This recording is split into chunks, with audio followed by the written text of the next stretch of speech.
샬롬. 자, 오늘도 우리 8월의 마지막 주간 우리 화요일 저녁 시간입니다. 제가 이 7, 8월 달을 지내면서 어제 밤에 처음으로 에어컨을 가동하지 않고 잠을 청한 것 같습니다. 제가 이야기하는 이유는 그만큼 우리가 꽤 오랜 기간 동안 무더위 속에서 지친 삶을 살았는데 때가 되니 그것 또한 지나가는 것 같습니다. 또 새로운 계절, 가을이 다다랐음을 우리가 몸소 느낄 수 있는 그런 시간들이었던 것 같습니다. 사랑하는 성도 여러분, 우리의 삶의 계절도 마찬가지일 거라고 믿습니다. 봄이 있노라 하면 여름, 장마와 무더위가 찾아와서 우리의 삶을 힘겹게 하는 경우도 있지만 그것 또한 지나가게 되어지고 또 가을이 찾아오고 또 가을이 지나면 겨울이 오고 이런 것처럼 하나의 지나는 과정이 있기 마련인 것 같습니다. 혹여나 지금 개인적으로 또 가정적으로 또 사업을 경영하시면서 또 직장생활 하시면서 지치고 힘든 하루하루를 지내는 분들이 계십니까? 반드시 시원한 바람이 불어서 냉방장치에 의존하지 하지 않아도 지낼 수 있는 그런 밤이 돌아오는 것처럼 우리에게도 그러한 삶의 순간이 반드시 찾아오리라고 믿습니다. 또 하나님께서 그렇게 우리의 삶의 어떤 환경들을 이끌어 가시고 또 선물로 주시는 날이 분명히 있습니다. 우리가 그 순간순간들을 꼭 우리가 기대하고 소망하면서 오늘 하루의 삶을 살아갔으면 좋겠습니다. 아무쪼록 우리의 마음과 우리의 생각이 늘 좀 더 주 안에서 긍정적이고 또 하나님이 주시는 귀한 열매들을 바라보면서 살아가야 되겠다라고 하는 것을 제가 오늘 잠시 말씀을 드립니다.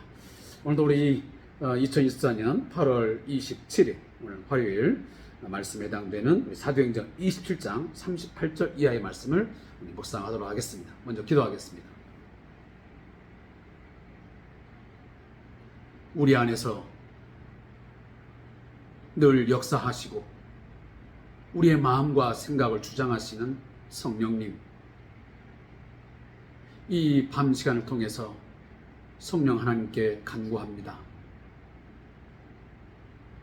삶에 대해서 두려움이 있습니까? 염려와 근심이 있습니까? 낙심하고 절망하는 자 있습니까? 주여, 하늘에서 내려오는 평강으로 채워주시고 예수님의 마음을 우리에게 허락해 주셨어요. 그 마음과 그 생각을 가지고 하늘에서 내려오는 평화를 가지고 이 세상의 삶을 이기며 살게 해 주시옵소서. 이 삶의 풍랑으로 인하여 우리의 삶이 침몰되지 않게 하시고 절망의 늪에 허우적거리는 삶을 살아가지 않도록 주님 굳게 붙들어 주시옵소서. 우리의 삶의 항해의 모든 그 여정마다 주님이 선장되어 주시고 돛을 붙잡아 주셔서 주님이 주시는 그 바람을 따라서 마지막 그 항해의 종착지까지 잘 갈 수 있도록 우리를 붙들어 주시옵소서. 주님을 기대합니다. 하나님의 인도하심과 하나님의 보호하심, 하나님의 능력을 의지합니다. 함께하여 주옵소서.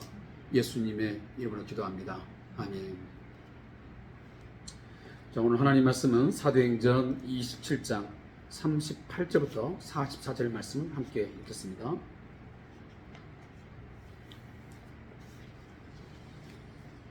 사도행전 27장 38절부터 마지막 44절, 우리 신약성경 236페이지입니다. 236페이지 함께 말씀 읽겠습니다. 배부르게 먹고 밀을 바다에 버려 배를 가볍게 하였더니 날이 새매 어느 땅인지 알지 못하나 경사진 해안으로 된 항만이 눈에 띄거늘 배를 거기에 들여다 댈 수 있는가 의논한 후 닻을 끊어 바다에 버리는 동시에 키를 풀어 늦추고 돛을 달고 바람에 맞추어 해안을 향하여 들어가다가 두 물이 합하여 흐르는 곳을 만나 배를 걸매 이 물은 부딪혀 움직일 수 없이 붙고 고물은 큰 물결에 깨어져 가니 군인들은 죄수가 헤엄쳐서 도망할까 하여 그들을 죽이는 것이 좋다 하였으나 백부장이 바울을 구원하려 하여 그들의 뜻을 막고 헤엄칠 줄 아는 사람들을 명하여 물에 뛰어내려 먼저 육지에 나가게 하고 그 남은 사람들은 널조가 혹은 배 물건에 의지하여 나아가게 하니 마침내 사람들이 다 상륙하여 구조되니라. 아멘.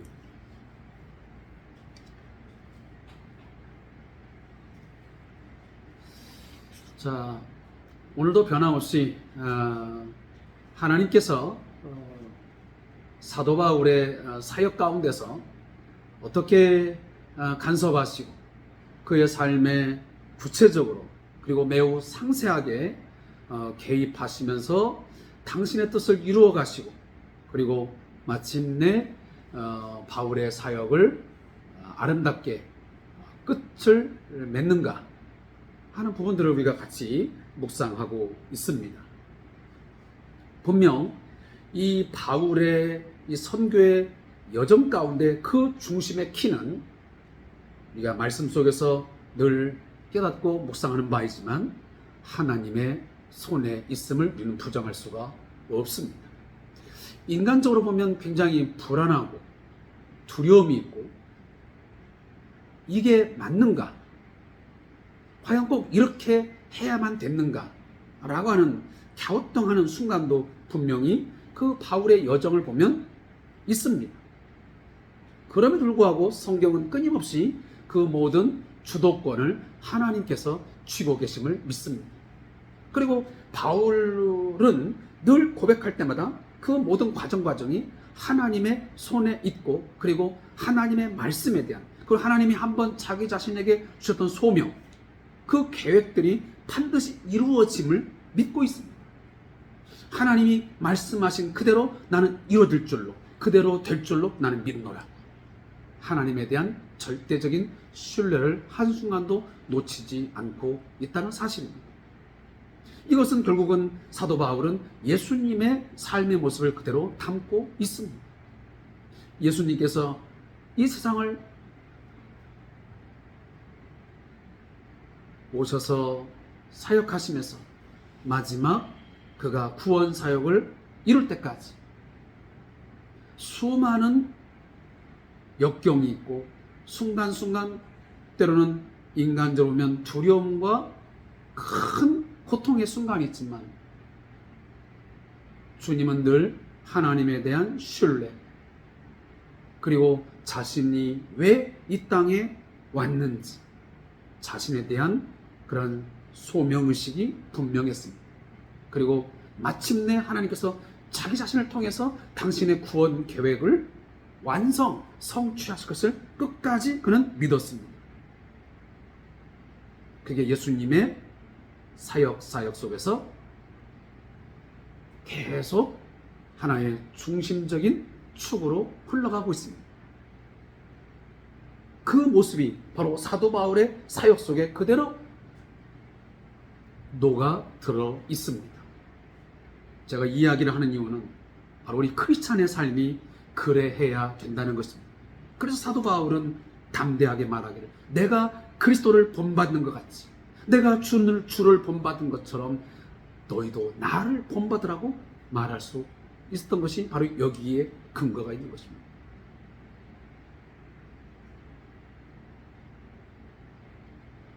오늘 사도 바울이 이제 로마로 호송되어지는 마지막 과정 속에서 그가 유라굴로라고 하는 큰 광풍을 만나 이제 그 자신과 그 일행들이 다 죽음의 위협 가운데 놓였지만 바로 그 순간에 하나님의 사자가 나타나서 말씀을 주셨습니다. 안심하라. 두려워하지 말라. 반드시 내가 너에게 약속하지 않았더냐.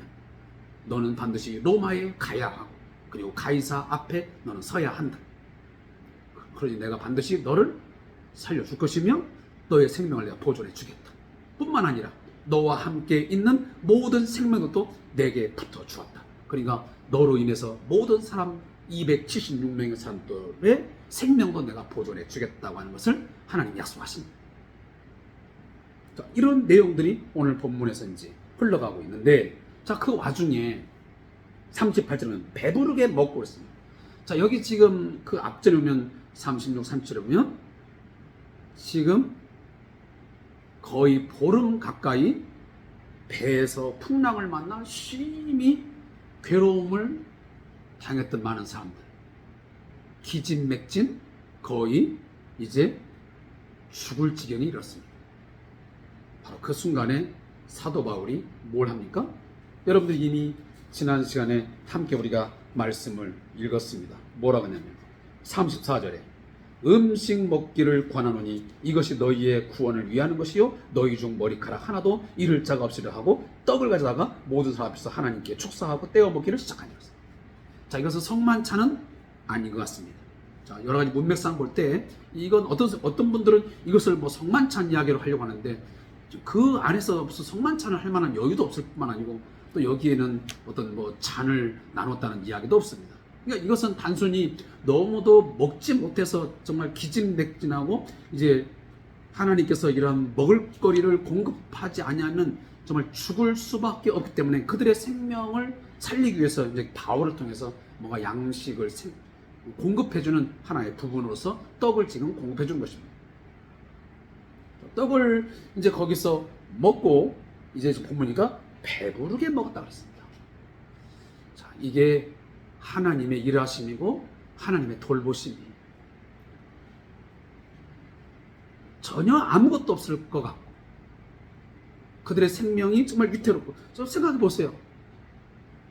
순풍으로 돛을 달고 가다가 거의 보름 가까이 먹지 못해도 사람들이 죽을까 말까 하는데 그 풍랑을 만나서 엄청난 지금 신을 요즘 말하면 멀미가 일어나서 정말 죽을 그런 고비를 넘기면서 먹지 못했다는 생각이 들었어요. 어떤 지경이 이랬겠. 그런데 바로 그 순간에 하나님은 사도 바울을 통해서 떡을 공급하시죠. 다시면 빵을 공급하시죠. 그래서 그들이 조금 먹은 게 아니고 오늘 보니까 배부르게 먹었다 이렇게 말씀합니다. 그리고 바다에 밀려서 배를 가볍게 했다. 자, 오늘 본문에서 그래서 이제 밤 사이에 굉장히 어려움을 겪다가 그들이 이제 먹고 뭔가 생명을 부지할 수 있는 힘을 얻었습니다. 그리고 모든 밀을 바다에 다 버려서 배를 가볍게 만듭니다. 어느 정도 항해하다가 이제 배가 어느 항구에 도착을 하는 지경이 됐습니다. 자, 여기다 보면 41절에 보니까 이물은 부딪혀 움직일 수 없이 붙고 고물은 큰 물결에 깨어지고 다닙니다. 여기 이물, 고물 이런 단어가 나옵니다. 자, 이물은 뭐냐면 배의 선수 부분이 그러니까 배의 앞머리 부분이죠. 이 배의 앞머리 부분을 우리가 보통 그 배 구조를 보면 이게 이물이라 그러는 거예요. 그리고 배의 저기 선미 그 끝부분을 우리가 보통 고물이라 그럽니다. 그러니까 이물은 그 배의 선수 앞머리는 여기저기 부딪혀가지고 도무지 이제 움직일 수 없는 그런 지경이 일어났고, 또 하나는 저 고물은 큰 물결이 하도 치여가지고 다 깨어져서 거의 이제 배가 더 이상 나갈 수 없는 큰 파손을 이제 당하게 된 것입니다. 이 말씀은 앞전에 했던 사도 바울의 지금 예언이 적중했음을 말합니다. 사도 바울이 그랬잖아요. 이거 항해를 하다 보면 결국은 이 배가 큰 그런 손상을 입을 것을 이미 예언했습니다. 그 예언이 그대로 적중한 거예요.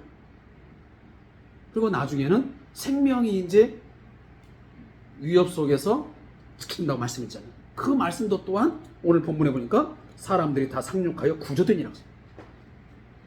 이중적인 예언이 적중된 거예요. 하나는 배와 그리고 거기 있던 많은 것들이 손상을 입고 그리고 많은 손해를 끼칠 것을 예언했잖아요. 그대로 됐어요. 그러나 또 하나는 뭡니까? 긍정적인 것은 너희들의 생명은 보존되리라. 생명이 보존되었습니다. 사랑하는 성도 여러분, 하나님의 말씀이 하나라도 적중되지 않는 것, 예언이 성취되지 않은 것 있습니까? 없습니다. 그대로 적중되었고 그 예언이 성취되었습니다. 하나님의 말씀은 그대로 되는 줄로 믿습니다. 우리는 설마 그런 환경에서 그런 역경 속에서 그게 가능하단 말이냐? 라고 하는 우리가 퀘션 마크를 찍을지는 모르겠지만 그것은 사람의 어리석은 판단과 생각일 뿐입니다. 저는 그런 부분에서 지금의 상황도 마찬가지라고 생각합니다. 우리의 한국 사회의 상황, 우리 한국 교회의 여러 가지 환경들을 보면 과연 교회가 어떻게 될까? 과연 성도들의 믿음이 제대로 보존될 수 있을까? 여러 가지 인간적으로 보면 낙심되고 좀 더 심하게 말하면 절망적이라는 말까지 하는 사람도 있습니다. 그렇지만 오늘 말씀을 잘 묵상하노라 하면 하나님께서 반드시 한국교회에 두신 남은 자가 있고 그리고 그루터기, 나무에 그루터기가 있는 것처럼 이 한국교회에도 그루터기 역할을 할 수 있는 사람들이 분명히 존재하게 하실 것입니다. 그리고 당신의 그 귀한 뜻을 이루어 갈 수 있는 아하 시대에도 바락에 무릎 꿇지 않는 7,000명을 하나님이 남겨두신 것처럼 지금 이 시대에도 하나님은 그 남은 자, 그 우상 숭배, 이 세상에 무릎 꿇지 않고 신앙의 순수함과 교회의 그 순수한 정체성을 유지하고 또 지키면서 부단히 영적으로 싸우며 살아가는 하나님의 사람들, 하나님의 교회가 분명히 저는 존재하리라고 믿습니다. 그게 하나님의 일하심이었고 그 하나님의 일하심은 여전히 동일하게 역사하기 때문입니다. 제가 큐티를 하기 전에도 저희 와이프하고 잠깐 그런 얘기했지만 수많은 장기 요양기관들이 있습니다. 좀 더 부정적으로 말하면 우후죽순처럼 여기저기에서 새로 생기고 있고 또 상당한 기관들은 또 폐업을 하고 있습니다. 그런 가운데서 과연 우리는 어떻게 해야 할 것입니다.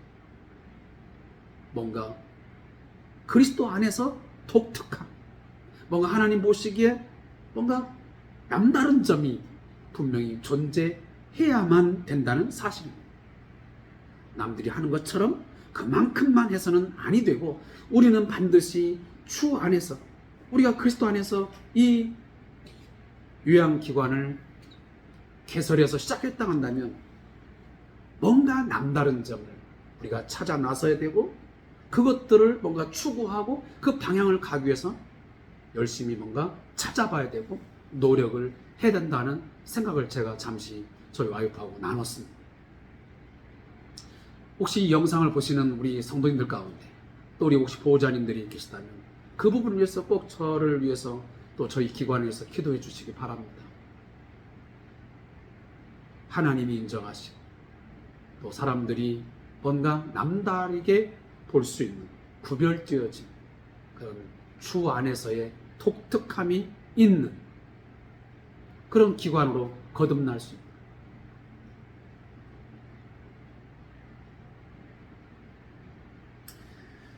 결국은 그런 속에서 이 사도 바울의 일행들이 상륙을 하게 되고 생명을 건지게 되어지는 거예요. 하나님의 말씀이 그대로 이루어진 것입니다. 사랑하는 성도 여러분, 끝까지 하나님 신뢰하면 그러한 역사는 여전히 지금도 동일하게 역사할 합니다. 자, 오늘은 뭐 성경 말씀이 그리 긴 내용이 아니기 때문에 저의 이 묵상의 내용은 이 정도로 좀 마감을 하도록 하겠습니다. 자, 저자의 묵상을 좀 오랜만에 한번 읽어보겠습니다. 하나님의 말씀대로 배 안의 사람들은 한 사람도 목숨을 잃지 않고 구조됩니다. 그들이 당면한 현실은 한 사람도 살 수 없는 상황이었습니다. 바울의 제언을 무시하고 무리하게 항의한 결과 배 안의 모든 사람이 위험에 빠지게 되었던 것입니다. 그러나 하나님은 사람의 잘못된 선택도 결국 선한 결과로 바꾸십니다. 왜 그럴까요? 사람이 잘해서요? 아니요. 하나님의 뜻, 하나님의 계획하심을 이루어서 당신의 신실하심을 보여야 하기 때문입니다. 사람들은 바울의 말에 귀를 기울이게 되었고 하나님의 능력을 체험하게 됩니다. 바울은 더더욱 하나님에 대한 확신을 가지고 로마로 갈 수 있었습니다. 로마에서도 풍랑과 같은 일을 만날 것이 분명합니다. 하지만 그 속에서 두려워할 필요는 없습니다. 하나님은 어떤 악조건 속에서도 선하게 일하셨고 지금도 일하고 계시고 앞으로도 일하실 것을 믿기 때문입니다. 주님과 동행하는 것은 언제나 기쁨입니다. 시련이 전혀 없는 순탄한 대로가 펼쳐지기 때문이 아니라 어려움 중에서도 하나님의 선하신 손길을 통해 은총을 체험할 수 있기 때문입니다. 사랑하는 성도 여러분, 제가 덧붙여 얘기하지만 결코 예수 믿는 사람들에게 꽃길 없습니다. 꽃길 없습니다. 오히려 돌짝밭길, 가시밭길이 깔려 있습니다. 그게 주님의 삶의 길이었습니다. 바울의 길이었습니다. 우리 많은 선조들의 믿음의 길이었습니다. 따라서 내게 꽃길을 주지 않는다고 하나님을 원망하거나 또 절망하지 마십시오. 모든 믿음의 선진들이 주님이 걸어가신 길은 결코 꽃길을 걸어간 적 없습니다. 십자가의 길, 가시밭길을 걸어가면서 꽃길을 걸어가는 것처럼 행복해했고 꽃길을 걸어가는 것처럼 감사로 찬송하면서 그 길을 걸어갔습니다. 환경은 바뀌지 않습니다. 뭐가 바뀌어야 됩니까? 우리의 믿음의 자세가 바뀌어야 됩니다. 꽃길이 아니고 돌짝밭길이라도 가시밭길이라도 이것이 주님이 주신 길이란다면, 주님이 내게 허락하시고 나에게 요구하시는 길이라면 내가 이 가시밭길이라도 내가 이 돌짝밭길이라도 내가 꽃길이라고 믿고 내가 찬송하며 감사하며 걸어가야지. 이 길 끝에는 반드시 영광의 길이 있겠지. 반드시 주님이 나를 칭찬하시고 나의 영광과 존귀함을 베푸신 날이 있겠지. 그런 믿음으로 살아간다면 이게 진정한 신앙의 길이 또 신앙인의 삶의 가장 중요한 책임과 또한 몫이 아닐까 하는 생각이 듭니다. 성도는 풍랑을 딛고 마침내 안전하게 상륙하여 신실하게 인도하신 하나님을 찬양하게 될 것입니다. 기도하겠습니다. 하나님, 어떤 상황 속에서도 우리의 삶의 여정을 가는 가운데에 우리는 꽃길을 바라지만 순풍에 돛을 단 듯 순항하기를 원하지만 결코 그러한 길은 있지 아니하고 극히 일부분의 순간일 뿐입니다. 오히려 우리의 믿음의 삶 가운데는, 우리의 신앙의 이 생활 가운데는 수많은 암초가 있고 풍랑이 끊임없이 불어닥쳐서 우리의 배가 파선의 위기에 내몰리기도 하고 배의 멀미를 하여 너무도 고통스러운 삶의 순간들이 많이 찾아옵니다. 그러나 그러한 순간들을 만날 때에도 주님, 우리에게 믿음을 주시옵소서. 이 항해의 길이 결코 중간에 멈추거나 바닷속으로 빠져지는 게 아니라 반드시 하나님이 우리의 삶을 통해서 계획하신 것을 이루시고야 만다고 하는 사실을 믿고 마지막 그 종착지까지 하나님을 신뢰하고 선장되시는 주님을 의지하고 살아가도록 저에게 굳은 믿음, 굳건한 믿음 허락해 주시옵소서. 영적 싸움을 멈추지 않게 해 주옵소서. 예수님의 이름으로 기도합니다. 아멘.